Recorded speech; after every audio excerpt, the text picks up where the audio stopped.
Nunca he contado esto, y no es porque no me atreva, sino porque simplemente, a veces dudo de lo que viví. Me llamo Esteban Mendoza, tengo 47 años, y lo que voy a relatar ocurrió cuando yo tenía 22, en un pueblo olvidado del estado de Chiapas, justo a la orilla del río San Pedro, un lugar donde las leyendas aún se susurran con miedo y las noches parecen más largas de lo que deberían. Era 1999. Acababa de llegar al pueblo a vivir con mi abuela, doña Amalia, una mujer sabia, fuerte y con la mirada de alguien que había visto cosas que no debía. Me había recibido después de que mi madre falleciera y yo me quedé sin rumbo. Ella vivía en una vieja casa de madera y adobe, casi pegada al monte, a solo unos metros del cauce del río. La casa tenía algo especial, un aire pesado, como si estuviera siempre acechada por algo invisible. La primera noche que pasé ahí no pude dormir. No era el calor, ni los zancudos, ni el sonido del río,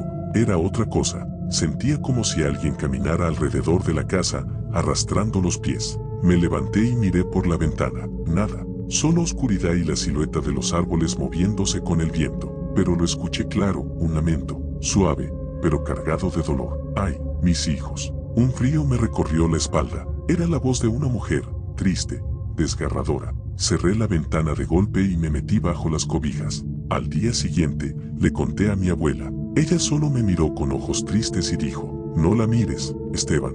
Si alguna vez la ves, no la mires a los ojos. Esa frase me persiguió por días. ¿Quién era ella? ¿Qué pasaba si la veía? Mi abuela no dijo más. Solo me prohibió salir después de las 9 de la noche y me pidió que si alguna vez escuchaba ese lamento otra vez, rezara, aunque fuera con miedo. Pasaron las semanas y el pueblo comenzaba a mostrarme su lado oscuro. Una noche, en la cantina del señor Teófilo, escuché a los viejos hablar de la Llorona. Decían que se aparecía cerca del río, que buscaba a sus hijos, que había arrastrado ya a varios hombres ebrios a las profundidades, que a veces se le veía de blanco, con el cabello largo y negro, flotando entre los árboles. Otros aseguraban haberla visto cubierta de lodo, con el rostro desfigurado por el dolor. Todos coincidían en algo, su voz dolía, y quien la escuchaba, nunca volvía a ser el mismo. Yo me reía por dentro. Hasta esa noche, había salido a pescar con unos amigos, Javier y Tomás. Éramos jóvenes,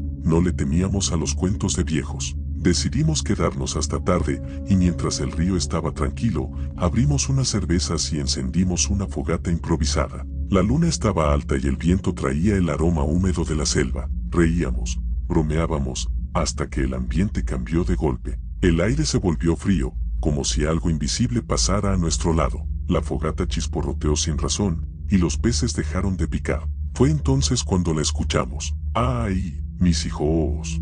Los tres nos quedamos congelados. El lamento parecía venir desde el agua. Lentamente, giramos la cabeza hacia el río. Allí, a unos metros de la orilla, entre la neblina que comenzaba a levantarse, vimos una figura. Era una mujer, alta, pálida, con un vestido blanco que se movía sin que soplara el viento. No caminaba, flotaba. Javier murmuró, no puede ser, es ella. Yo sentí que me faltaba el aire. La mujer giró la cabeza hacia nosotros. No tenía rostro, o quizás sí lo tenía, pero no debía verse. Era una mezcla de tristeza, locura, rabia y vacío. Un vacío que dolía verlo. Corran, gritó Tomás, y salimos disparados. Corrimos como nunca en la vida. Atravesamos matorrales, ramas, piedras. Atrás se escuchaba un chillido, como un grito contenido, como si alguien sufriera más de lo que el alma puede soportar. Esa noche llegamos rasguñados, golpeados, pero vivos. Después de eso, Javier se fue del pueblo. Dijo que no podía dormir, que la seguía escuchando cada noche, aunque estuviera lejos del río. Tomás desapareció una semana después. Salió a caminar de noche, borracho, y no volvió. Lo buscaron por días. Solo encontraron su sombrero, flotando cerca de la cascada. Yo me quedé, con miedo, pero también con una obsesión, entender que era la Llorona. ¿Era un espíritu, una advertencia, un castigo? Mi abuela me contó finalmente la historia que no había querido soltar antes. Me dijo que muchos años atrás, una mujer había vivido en esa misma zona. Su esposo la había abandonado por otra, y en un acto de locura, ahogó a sus 2 hijos en el río. Luego, al darse cuenta de lo que había hecho, se lanzó detrás de ellos, pero su alma nunca descansó. Ella no está buscando a sus hijos, dijo mi abuela con una voz temblorosa. Ella busca reemplazarlos. Esa frase me marcó. Desde entonces, comencé a investigar.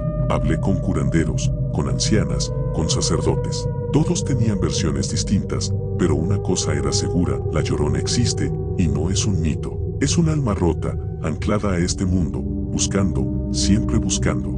Pasaron los años. Hoy vivo lejos de ese pueblo, pero no importa dónde esté. A veces, muy de madrugada, cuando todo está en silencio, creo oír ese susurro lejano: ¡ay, mis hijos! Y en el fondo de mi corazón, sé que si me asomo por la ventana, la voy a ver, y si la veo, no debo mirarla a los ojos. Hay cosas que preferiría no recordar. Hay historias que uno guarda en lo más profundo del alma con la esperanza de que el tiempo las disuelva, como el humo que se lleva el viento. Pero hay noches como esta en que el silencio duele y el pasado grita más fuerte que cualquier intento de olvido. Yo me crié en un pueblo que ya no existe en los mapas, escondido entre montañas y niebla perpetua. Se llamaba El Encinar. Allá, donde las noches caen más negras que el alma de un pecador, se decía que la Llorona caminaba entre la bruma buscando a sus hijos, y que a veces, cuando el río se desbordaba, los encontraba. Era 1996. Yo tenía 17 años. Mi madre era partera y sanadora. Mi padre, jornalero. Nunca creí en cuentos de fantasmas ni en advertencias de ancianos que aseguraban haberla escuchado llorar en las barrancas. Hasta que ocurrió aquello. Hasta que la muerte vino a buscar a mi hermano menor. Todo comenzó una noche de lluvia pesada. El cielo rugía con una furia que hacía temblar las paredes de nuestra casa de adobe. Mi madre rezaba en voz baja, como siempre hacía cuando sentía que algo malo se acercaba. Yo jugaba con mi hermano Emilio, que apenas tenía 7 años, cuando de pronto el candil que alumbraba el cuarto parpadeó y se apagó sin más. El viento se coló por entre las rendijas y en el silencio que quedó tras el trueno, escuchamos un quejido. No era humano, no era animal. Era un lamento arrastrado por el viento, como si alguien llorara desde lo más hondo del valle. ¡Ay, mis hijos! Se escuchó, apenas audible, pero claro como el agua bendita. Mi madre se santiguó, me miró pálida, y dijo con voz temblorosa: no salgan, no abran la puerta por nada del mundo.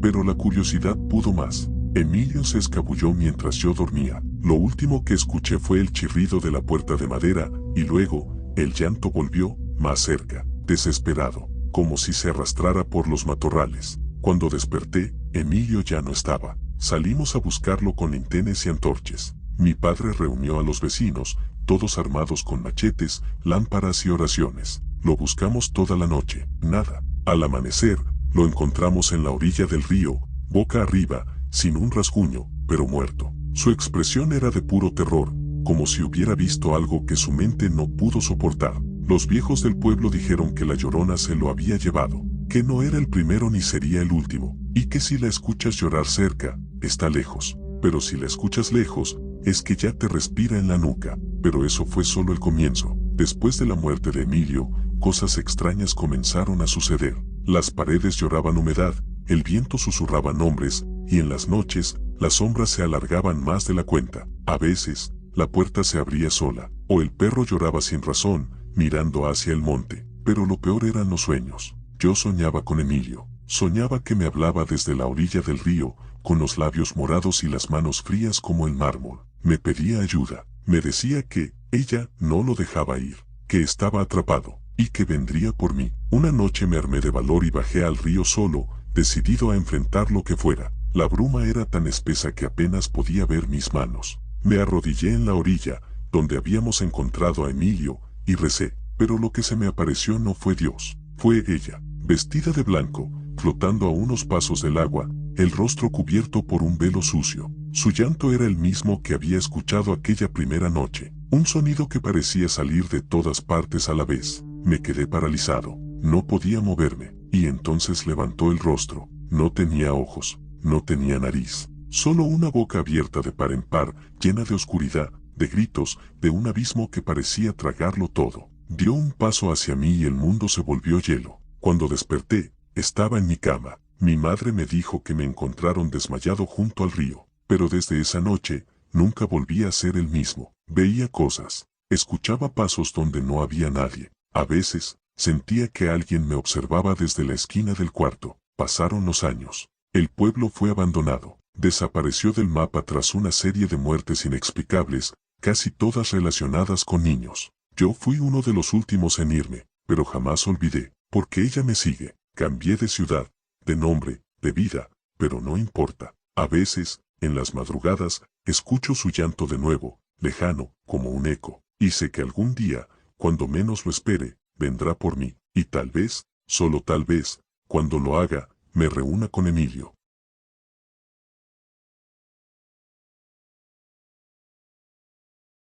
Llegamos al final de este video. Si te han gustado los relatos te invito a suscribirte y darle me gusta al video. Comparte con tus amigos para llegar a más personas. Me ayudarías muchísimo. Gracias. Hasta luego.